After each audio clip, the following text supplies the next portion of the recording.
Bomb ದಾಳಿಗೆ 6 ತಿಂಗಳ ಮಗು ಸೇರಿ ಕುಟುಂಬವೇ ನಾಶವಾಗಿದೆ. ಪಶ್ಚಿಮ ಇರಾನ್ನ ಇಲಾಮ್ ಪ್ರಾಂತ್ಯದ ಮೇಲೆ ಅಟ್ಯಾಕ್ ಮಾಡಲಾಗಿದೆ. ಬಾಂಬ್ ದಾಳಿ ನಡೆಸಿರುವಂತಹ ಅಮೆರಿಕ ಮತ್ತು ಇಸ್ರೇಲ್ ಪಡೆಗಳು ಐವಾನ್ ನಗರದ ವಸತಿ ಕಟ್ಟಡದ ಮೇಲೆ ಬಾಂಬ್ ದಾಳಿಯನ್ನು ಮಾಡಿರುವಂಥದ್ದು. 6 ತಿಂಗಳ ಮಗು ಸೇರಿ ಕುಟುಂಬವೇ ನಾಶ ಆಗುತ್ತಿದೆ. ಪಶ್ಚಿಮ ಇರಾನ್ನ ಇಲಾಮ್ ಪ್ರಾಂತ್ಯದ ಮೇಲೆ ಅಟ್ಯಾಕ್ ಮಾಡಿದ್ದಾರೆ. ಬಾಂಬ್ ದಾಳಿಯನ್ನು ನಡೆಸಿರುವಂತಹ ಅಮೆರಿಕ ಮತ್ತು ಇಸ್ರೇಲ್ ಪಡೆಗಳು ಐವಾನ್ ನಗರದ ವಸತಿ ಕಟ್ಟಡದ ಮೇಲೆ ಆಗಿರುವಂತಹ ಬಾಂಬ್ ದಾಳಿ. 6 ತಿಂಗಳ ಮಗು ಸೇರಿ ಇಡೀ ಕುಟುಂಬವನ್ನೇ ಸರ್ವನಾಶ ಮಾಡಿದ್ದಾರೆ. ಮತ್ತೊಂದು ಕಡೆ ದಾಳಿಯಲ್ಲಿ ಸಾಕಷ್ಟು ನಷ್ಟಗಳಾಗಿರುವಂಥದ್ದು. ಟೆಹರಾನ್ ನಗರದ ಮೇಲೆ ದಾಳಿ ಮಾಡಿರುವಂತಹ ಇಸ್ರೇಲಿ ಸೇನೆ ಹಿಜ್ಬುಲ್ಲಾ ಹೋರಾಟಗಾರರನ್ನ ಗುರಿಯಾಗಿಸಿಕೊಂಡು ಅಟ್ಯಾಕ್ ಮಾಡಲಾಗಿದೆ ಅನ್ನುವಂಥ ಮಾಹಿತಿ. ರಾಕೆಟ್ಗಳ ಸಂಗ್ರಹಿಸುವಂತಹ ಗೋಡೌನ್ ಕೂಡ ಕಂಪ್ಲೀಟ್ ಆಗಿ ಛಿದ್ರ ಆಗೋಗಿದೆ. ಗೋಡೌನ್ಗೆ ರಾಕೆಟ್ ಹೊತ್ತೊಯ್ತಾ ಇದ್ದಂತಹ ಹಿಜ್ಬುಲ್ಲಾ ಕಂಪ್ಲೀಟ್ ಆಗಿ ಉಡೀಸ್ ಮಾಡಲಾಗಿದೆ. ಇಸ್ರೇಲ್ ಡ್ರೋನ್ ದಾಳಿಯಲ್ಲಿ ಸಾಕಷ್ಟು ಜನಕ್ಕೆ ಗಂಭೀರವಾದಂತಹ ಗಾಯಗಳು ಕೂಡ ಆಗಿರುವಂಥದ್ದು. 6 ತಿಂಗಳ ಮಗು ಕೂಡ ಈ ದಾಳಿಗೆ ಬಲಿಯಾಗಿದೆ. ಇಡೀ ಕುಟುಂಬದವರು ಕೂಡ ಸರ್ವನಾಶವಾಗಿದ್ದಾರೆ. ಬಾಂಬ್ ದಾಳಿ ನಡೆಸಿರುವಂತಹ ಅಮೆರಿಕ ಮತ್ತು ಇಸ್ರೇಲ್ ಪಡೆಗಳ ದಾಳಿಗೆ 6 ತಿಂಗಳ ಮಗು ಸೇರಿ ಇಡೀ ಕುಟುಂಬ ಸರ್ವನಾಶ ಆಗಿದೆ. 6 ಮಂದಿಯ ಆ ಕುಟುಂಬದಲ್ಲಿರ್ತಕ್ಕಂತಹ 6 ಮಂದಿ ಕೂಡ ಸಾವನ್ನಪ್ಪಿದ್ದಾರೆ. ಪುರಾತನ ಕಟ್ಟಡಗಳಾಗಿರ್ಬೋದು, ಸಾಕಷ್ಟು ವಸ್ತು ಸಂಗ್ರಹಾಲಯಗಳಾಗಿರ್ಬೋದು, ಐತಿಹಾಸಿಕ ಸ್ಮಾರಕಗಳು ಎಲ್ಲವನ್ನೂ ಕೂಡ ಉಡೀಸ್ ಮಾಡಿದ್ದಾರೆ.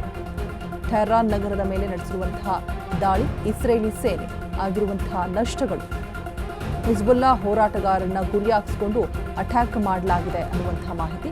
ಅದರ ಜೊತೆಗೆ ಈ ರಾಕೆಟ್ಗಳನ್ನು, ಕ್ಷಿಪಣಿಗಳನ್ನು ಸಂಗ್ರಹಿಸುತ್ತಿರುವಂತಹ ಗೋಡೌನ್ ಕೂಡ ಹೊತ್ತೆ ಉರಿದಿದೆ. ಇಸ್ರೇಲ್ನ ಡ್ರೋನ್ ದಾಳಿಯಲ್ಲಿ ಹಲವರಿಗೆ ಇದೀಗ ಗಂಭೀರವಾದಂತಹ ಗಾಯಗಳಾಗಿ ಚಿಕಿತ್ಸೆಯನ್ನು ಕೂಡ ಕೊಡಿಸಲಾಗ್ತಾ ಇದೆ ಸದ್ಯಕ್ಕೆ. ಘನಘೋರ ಯುದ್ಧ ದಿನೇ ಮುಂದುವರಿತಾನೆ ಇರುವಂಥದ್ದು. ಇವತ್ತು ಸ್ಟಾಪ್ ಆಗುತ್ತೆ, ನಾಳೆ ಸ್ಟಾಪ್ ಆಗುತ್ತೆ ಅಂತ ಹೇಳಿದ್ರೆ ಯಾವ ಲಕ್ಷಣಗಳು ಕೂಡ ಕಾಣಿಸ್ಕೊಳ್ತಾ ಇಲ್ಲ. ಇದರ ಎಫೆಕ್ಟ್ ಆಲ್ರೆಡಿ ಎಲ್ಲ ಕಡೆ ಕೂಡ ತಟ್ತಾ ಇದೆ. ಇನ್ನು ಕೆಲವು ಕಡೆ ಅಂದರೆ ದುಬೈ ಆಗಿರ್ಬೋದು, ಮುಂಬೈ ಆಗಿರ್ಬೋದು, ಅಲ್ಲಿ ಸಾಕಷ್ಟು ಕಂಪನಿಗಳಲ್ಲಿ ಎಂಪ್ಲಾಯೀಸ್ ಅನ್ನು ಕೂಡ ಟರ್ಮಿನೇಟ್ ಮಾಡಲಾಗಿದೆ ಅನ್ನುವಂಥ ಮಾಹಿತಿ ಕೂಡ ಲಭ್ಯ ಆಗ್ತಾ ಇರುವಂಥದ್ದು. ಬಿಕಾಸ್ ಪ್ರಾಜೆಕ್ಟ್ಗಳು ಬೇಕು, ಅದಕ್ಕೆ ಒಂದಷ್ಟು ವಹಿವಾಟುಗಳು ನಡೀಬೇಕು. ಸೊ ಅದು ಯಾವುದೂ ಕೂಡ ಆಗ್ತಾ ಇಲ್ಲ ಅನ್ನುವಂಥ ಸಂದರ್ಭದಲ್ಲಿ ಆರ್ಥಿಕ ಪರಿಸ್ಥಿತಿಯನ್ನು, ಆ ಎನ್ವಿರಾನ್ಮೆಂಟನ್ನು ಬದಲಾಯಿಸಬೇಕು ಅನ್ನುವಂಥ ಒಂದು ನಿಟ್ಟಿನಲ್ಲಿ ಸಾಕಷ್ಟು ಜನರನ್ನ ಅಂದರೆ 2 ಮಂತ್ಸ್ ಪೇಮೆಂಟನ್ನು ಕೊಟ್ಬಿಟ್ಟು ಕೆಲಸ ಇಲ್ಲ ಅಂತ ಹೇಳ್ಬಿಟ್ಟು ಮನೆಗೆ ಕಳಿಸಿದ್ದಾರೆ ಅನ್ನುವಂಥ ಮಾಹಿತಿ ಕೂಡ ಲಭ್ಯ ಆಗ್ತಾ ಇರುವಂಥದ್ದು. ಸೊ ಗೊತ್ತಿಲ್ಲ ಅಲ್ಲಿನ ಬ್ರಾಂಚಸ್ಸು ಬೆಂಗಳೂರಲ್ಲೂ ಇದೆ, ಅಲ್ಲಿಗೂ ಕೂಡ ತಟ್ಟುತ್ತಾ. ಬಿಕಾಸ್ ಸಾಕಷ್ಟು ಪ್ರಾಜೆಕ್ಟ್ಸ್ಗಳು ಮುಂಬೈ ಹಾಗೆ ದುಬೈಯಿಂದ ಬರುವಂಥದ್ದು. ಸೊ ಇಲ್ಲಿ ಏನೆಲ್ಲ ಬದಲಾವಣೆಗಳಾಗತ್ತೋ ಅನ್ನುವಂಥ ಭಯದಲ್ಲಿ ಈಗ IT-BT ಕಂಪನಿಗಳ ಉದ್ಯೋಗಿಗಳು ಇದ್ದಾರೆ ಅಂತಲೇ ಹೇಳ್ಬೋದು. ಸೊ ಸದ್ಯಕ್ಕೆ ಇದೀಗ ಬಾಂಬ್ ದಾಳಿಗೆ ಸರ್ವನಾಶ ಆಗೋಗಿರುವಂತಹ ಕುಟುಂಬ, 6 ತಿಂಗಳ ಮಗು ಸೇರಿ 6 ಮಂದಿ ಕುಟುಂಬದವರು ಸಾವನ್ನಪ್ಪಿದ್ದಾರೆ. ವಸ್ತು ಸಂಗ್ರಹಾಲಯ ಆಗಿರ್ಬೋದು, ಸಾಕಷ್ಟು ವಸತಿಗಳು, ದೊಡ್ಡ ದೊಡ್ಡ ಕಟ್ಟಡಗಳು ಎಲ್ಲವನ್ನೂ ಕೂಡ ಧ್ವಂಸ ಮಾಡಲಾಗಿದೆ.